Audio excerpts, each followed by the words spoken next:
Do you ever get really frustrated with all the divisions in our world today? Well, guess what? Jesus knows how you feel. Hi, I'm Brian Strasburger, and this is my 1-minute reflection. Do you think I have come to establish peace on earth? Jesus asks. No, I tell you, but rather division. Households will be divided, father against son, mother against daughter. Yikes, Jesus is angry. He knows all too well the divisions in our world that separate us. This is not what he wants for us. His deepest desire is that all may be united, that all may be one. Well, if that's the case, we clearly have a long way to go. Where do you fit into this picture?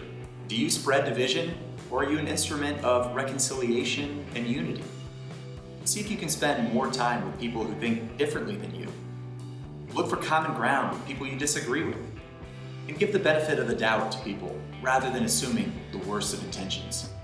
Will that bring peace on earth? Maybe not, but it might bring peace to your heart, and that's a good place to start.